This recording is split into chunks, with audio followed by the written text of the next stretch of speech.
70%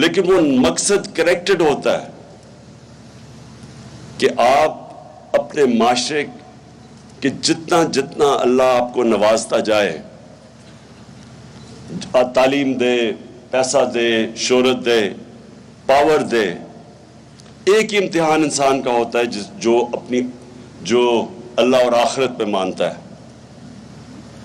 ایک ہی چیز ہوتی ہے کہ آپ دوسروں کی زندگی بہتر کیسے کر سکتے ہیں۔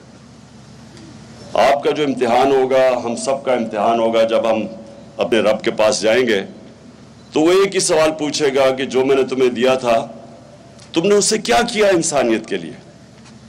اور یہ جب آپ کی تعلیم اور یہ کہ مقصد زندگی کا یہ ساتھ ساتھ جاتے ہیں، جو علامہ اقبال، جو میں نے بڑا انسسٹ کیا کہ اقبالیات پڑھائی جائے، کیونکہ علامہ اقبال ایسا ایک جینیس تھا جو شاید ہی مسلمان دنیا میں کوئی 400-500 سال تک اس طرح کا جینیس نہیں آیا۔ تو علامہ اقبال کی جو شاعری ہے وہ سارا وقت کنیکٹ کر رہی ہے انسان کو اوپر والے سے، مقصد زندگی کا، اور اسی مقصد کی زندگی کے اندر یہ بھی ہے کہ اللہ ہمیں، جب آپ لا الہ الا اللہ پڑھتے ہیں تو اصل میں آپ اپنی آزادی کا دعویٰ کر رہے ہیں، کیونکہ صرف آزاد انسان اوپر جاتا ہے۔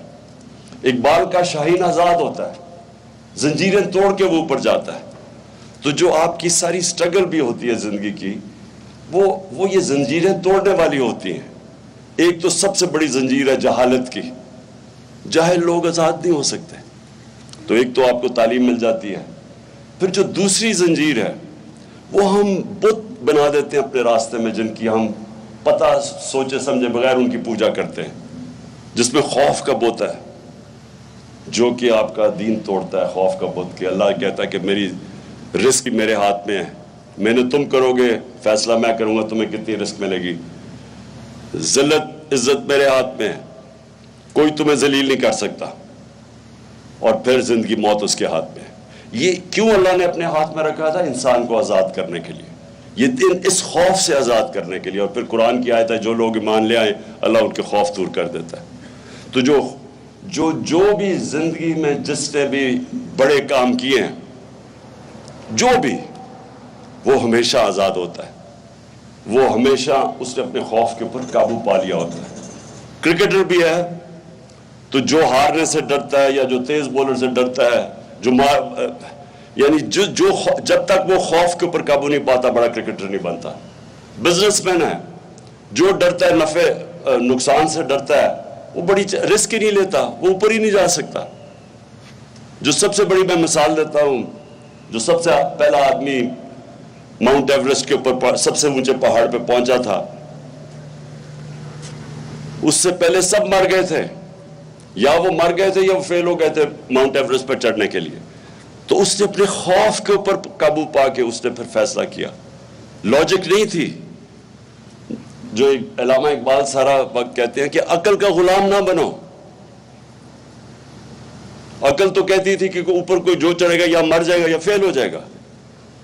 ایمان ہوتا ہے، فیتھ ہوتا ہے جو کہتا ہے میں ادھر جا سکتا ہوں جدھر باقی نہیں جا سکتے۔ یہ آئیڈیلزم ہوتی ہے، یہ ایمان سے آتی ہے، اور یہ اپنے خوف کے اوپر قابو پا کے آتی ہے۔ تو آپ کے پاس ایک بڑی گولڈن اپرچونٹی ہے۔ ملک میں اللہ نے سب کچھ دیا ہے، ہماری بدقسمتی ہے کہ ہم کبھی حقیقی طور پہ آزاد نہیں ہوئے، فیصلے کوئی اور کرتا ہے ہمارے، باہر سے ڈکٹیشن آتی ہے۔ انصاف دوسری چیز آزاد کرتا ہے۔ انصاف کیا ہوتا ہے؟ رائٹس دیتا ہے، آپ کو حقوق دیتا ہے۔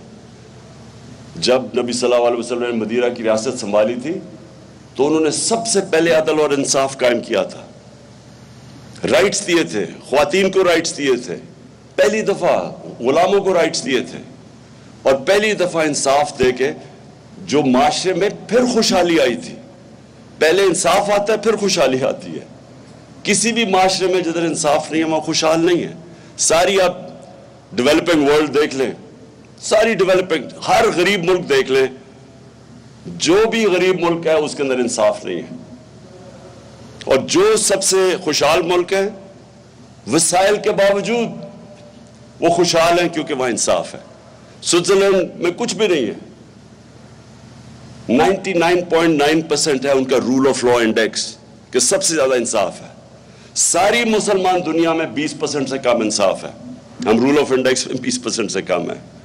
سو یہ جو ہے یہ انسان پھر اس کے لیے جد و جہد کرتا ہے. آزادی کوئی دیتا نہیں ہے پلیٹ پہ. زنجیریں گرتی نہیں ہیں, توڑنی پڑتی ہے. آزادی کوئی ملتی نہیں ہے, چھیننی پڑتی ہے. تو میں بڑا خوش ہوں اور اتنی دھوپ پہ آپ بیٹھے ہوئے اس لیے میں نے بڑی مختصر تقریر کیا ہے. مجھے خوشی یہ ہے کہ اتنی زیادہ ہماری اس علاقے میں ہماری فیمل ریپرزنٹیشن ہے. یہ بہت خوشحال چیز ہے ہمارے ملک کے لیے.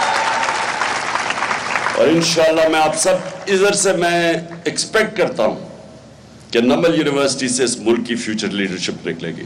شکریہ.